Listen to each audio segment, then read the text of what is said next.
doctor en Relaciones Internacionales, especialista en entender esta relación complicada por los siglos de los siglos. Mi estimadísimo doctor, buenos días, ¿cómo está? Pues más o menos bien, espero que ustedes también. Estamos muy bien, mi querido doctor, y más escuchándolo para este tema, pues que de alguna manera viene a toparse con la historia, doctor, de lo que ha sido, Sí, sí. ¿no? Una relación. Usted ha escrito muchísimo en sus columnas, vaya, nos ha instruido mucho al respecto. ¿Cómo interpretarlo, doctor? Difícil en este momento. Yo personalmente hubiera preferido que no se hiciera este viaje. Pero bueno, ya lo decidió el presidente y entonces es un hecho, hay que tomarlo desde varios puntos. Para empezar, ¿a cuál de las dos opiniones públicas se dirige el viaje? Algunos de los críticos de Andrés Manuel López Obrador, o más bien dicho, todos los que son críticos de Andrés Manuel, han señalado que va a meterse a la boca del lobo, lo cual es cierto. El campo en la relación con Estados Unidos cuando es de presidente a presidente, y del otro lado se encuentra Donald Trump, que es francamente impredecible en sus reacciones en el campo, tanto interno pero sobre todo de política internacional. Puede ser muy duro, muy brutal. A Estados Unidos, bajo este presidente, parece no interesar en las relaciones multilaterales. Se centra más bien en algunas relaciones bilaterales y no siempre con muy buenas intenciones. Entonces, la pregunta, ¿a qué se va allá? Los opositores dicen, se va a jugar del lado de Trump en las elecciones que ya están en puerta en los Estados Unidos. Bueno, ahí sí creo que no es tan fácil ni tan claro ese señalamiento. A la opinión pública norteamericana normalmente le interesa bastante poco la política exterior, salvo cuando es con un adversario que tiene posibilidades de causarle problemas. En el pasado, desde luego, era la Unión Soviética, también China, luego pequeños países, pero muy difíciles de tratar, Irán ahora, Afganistán desde hace un buen tiempo, Corea del Norte, China vuelve a ser un problema, pero México no lo es.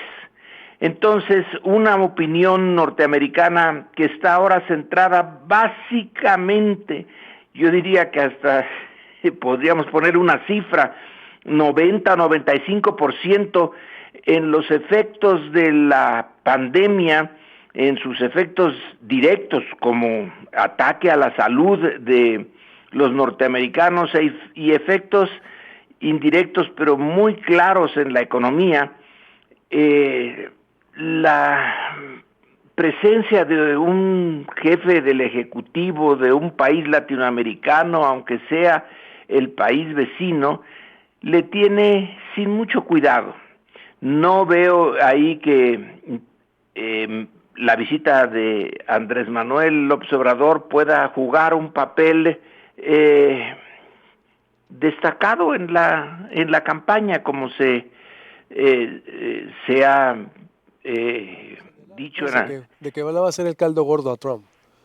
Pero el caldo que se está haciendo en Estados Unidos casi no contiene elementos internacionales.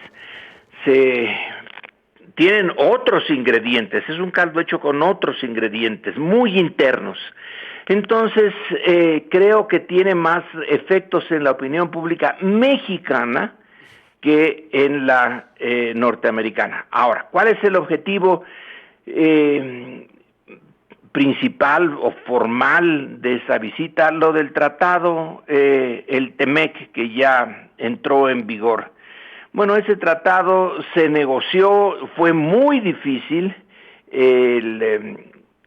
ir y venir, sobre todo de Jesús Seade, que fue su negociador principal por el lado mexicano, pero eso ya se hizo, el tratado ya está en marcha, vaya o no vaya Andrés Manuel a Estados Unidos, ese ya es un hecho, y es un hecho contundente, un hecho bien importante para México, es una, pues, ¿cómo decirlo? Es una forma de reafirmar la dependencia económica de México frente a Estados Unidos, pero eso viene de muy atrás, viene del Tratado de Libre Comercio, de Salinas, de los gobiernos posteriores. La negociación hay que recordar que Trump muchas veces, dijo que era el peor tratado que había firmado Estados Unidos con el exterior, el TLC, que era una manera en que se robaba a México empleos a los norteamericanos, que era malísimo y se tuvo la sensación en algún momento de que iba a abrogarlo. Bueno, no lo abrogó. Es que también le conviene a ciertos sectores norteamericanos, a la automotriz, al de la agricultura, y ahí está. Se le hicieron los cambios más o menos los que pidió Estados Unidos. Ok, entonces ya está en marcha.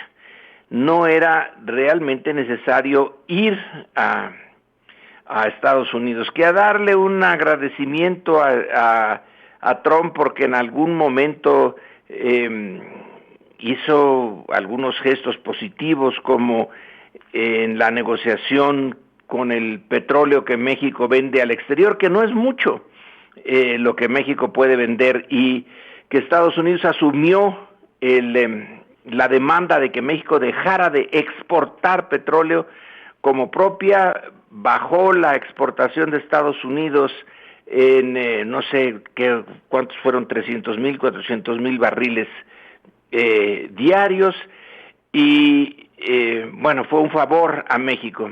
Tampoco es del otro mundo. Lo de la venta de ventiladores para hacerle frente al COVID, tampoco fueron la mayoría de los ventiladores que México adquirió. Ya los había contratado en otras partes, y sí, se ha podido capear la situación sanitaria en México, pero no fue realmente debido a una acción norteamericana. Estados Unidos más bien sigue presionando en relación a la migración, pero esta se ha detenido en parte por el COVID, y en parte, bueno, pues por las decisiones tomadas por las autoridades norteamericanas para detener esta migración, pero México ahí puso su grano de arena, que la Guardia Nacional de estar deteniendo a los centroamericanos, una parte que realmente no es para sentirse muy contento y tranquilo en México.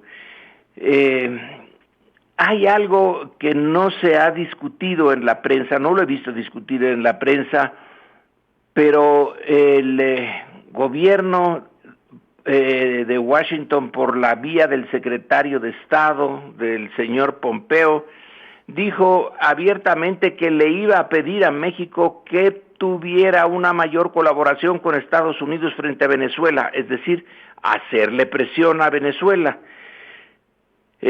No creo que Andrés Manuel se vaya a prestar a esto, no sé hasta qué punto la presión de Pompeo mañana miércoles, ¿no? Es cuando tiene lugar la principal sesión entre el lado mexicano y el norteamericano, vaya a sacar este asunto.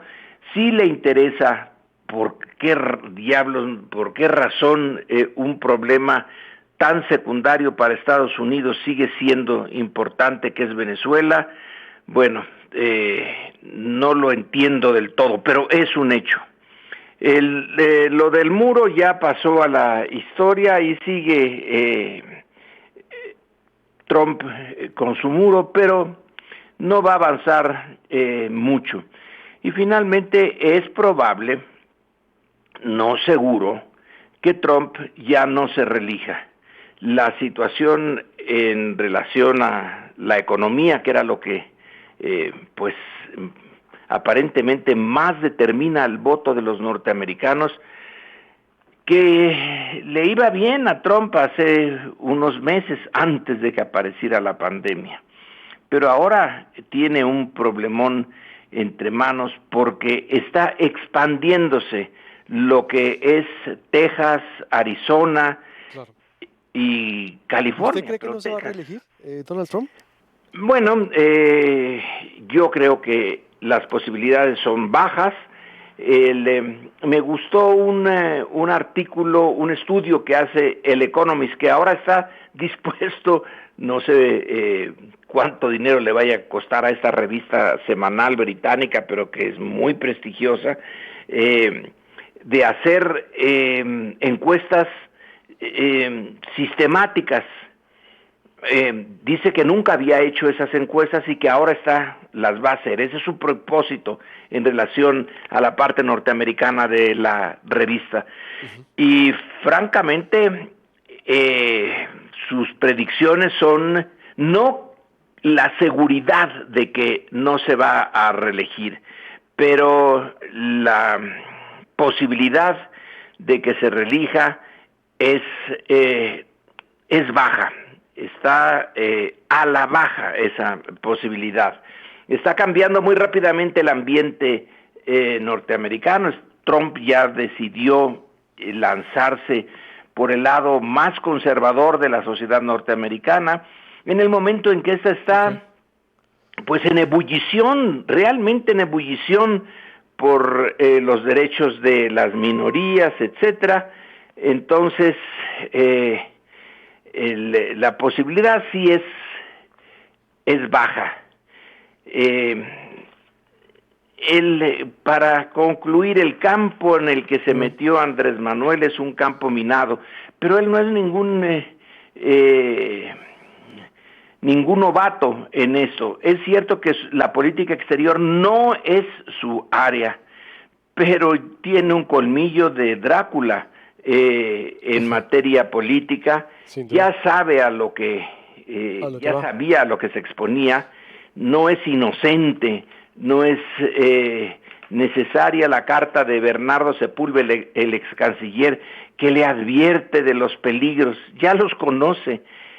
¿Y qué de los empresarios, doctor, que van con el presidente? Carlos Jan González, Ricardo Salinas, Bernardo Gómez, pues por ejemplo. Tampoco son la gran cosa, son los empresarios que este país tiene, pero ellos tienen influencia en Estados Unidos, son algo excepcional. Fuera Slim, pero no, Slim no va. Y va formalmente ese grupo de empresarios porque es ese consejo empresarial que nombró Andrés Manuel desde hace tiempo. No es ningún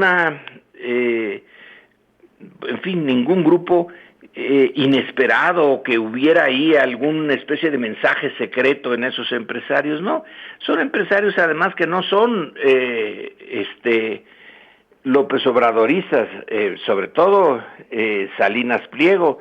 Ya ha hecho varios desplantes contrarios a Andrés Manuel, muy contrarios, muy retadores.